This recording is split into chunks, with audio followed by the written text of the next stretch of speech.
Корея қалай дамыды?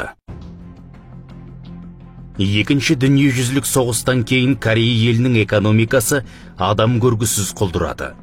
Тіпті әлемдегі ең кедей мемлекеттердің қатарына қосылды. 1962 жылғы даму көрсеткіші бойынша оңтүстік Корея Азия елдердің ішінде соңынан санағанда Үндістаннан кейін екінші орында тұрды. Халқының қамыс шақай мен шиден тоқылған дөңгелек қалпақтан басқа әлі-балар киімі болмады. Осы тұста елді мұндай күйден құтқаратын тек ұлттық идеология екенін түсінген бір зиялылар ел басында отырған тұлғаларға барып, Корей халқы тауықтан жақсы ма әлде жаман ба деген жалғыз сұрақ бойынша бүкіл халықтық сауалдама жүргізуге үгіттейді. Сауалдама жүргізіледі. Әрине, ел тұрғындары түгелдей Корея адамы тауықтан жақсы деген жауапқа тоқтайды. Олай болса дейді жоғарыдағы зиялылар, әрбір корей тауықтан бұрын оянып, іске кіріссін деп үндеу тастайды. Осы бір қарапайым ғана сауалдама күллі халықты ерте тұрып еңбекке жұмылдыра алған. Бұл бір. Екіншіден, елдің экономикалық әлеуетін көтеріп, өндіріс орындарын ашу үшін аса қомақты қаржы керек болады. Оны қайдан таппақ? Ел ағалары ақылдаса келіп, Екінші дүниежүзілік соғыстан кейін қақ жарылған неміс жұртының бір бөлігі Германия Федеративтік Республикасынан қарызға қаржы сұрап, ел шаттандырды. Ол тұста немістер қанды соғыста қирап қалған өндіріс ошақтарын жандандыру үшін жанталасып жатқан. Ауыр жұмыс атқаратын шахталар мен емханаларда тазалаушылар жетіспейтін. Корейлер осы екі жұмысты өздері атқарып, алған қарызды жұмысшылардың еңбек ақысы арқылы төлеуге келісіп, 140 миллион марка несие алады.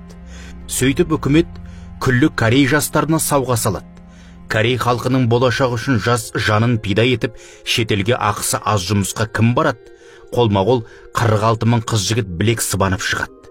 Көбі орта мектептің жоғары сынып оқушылары, елімнің ертеңі үшін еңбегім садақа. Осылай деп, Кэмпу әуежайынан ұшаққа отырған жанкешті жастар Германияны бетке алады.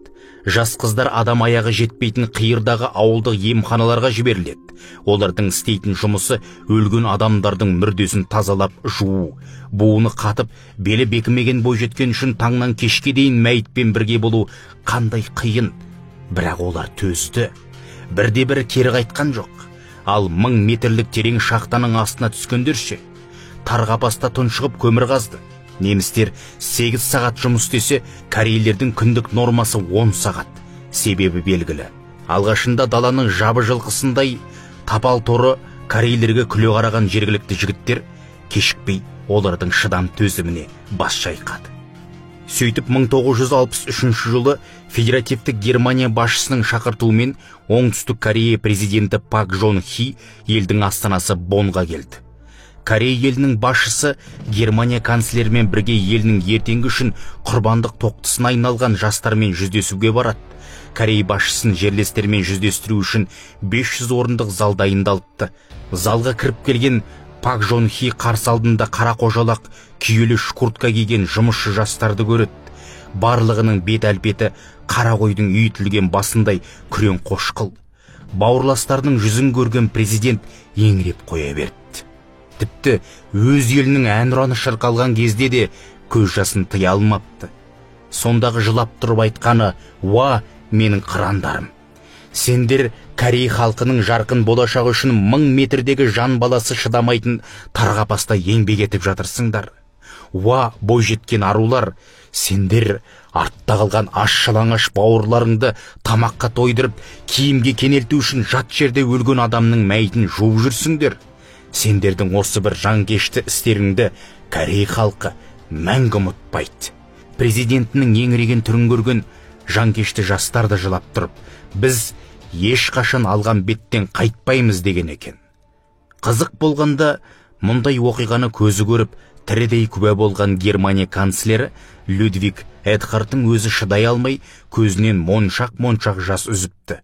Өйткені Корей президенті қонақ үйде де, көлік ішінде отырып та, ресми кездесу кезінде де тек жылаумен болған екен.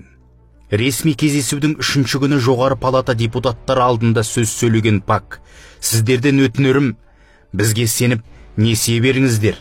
Біз де сіздер сияқты көркейіп гүлденейік. Корей халқы уәдесін орындайды, қарызды қайтарамыз» дейді. Нәтижесінде аса көп мөлшерде көмек алады. Осы қаржының арқасында 1965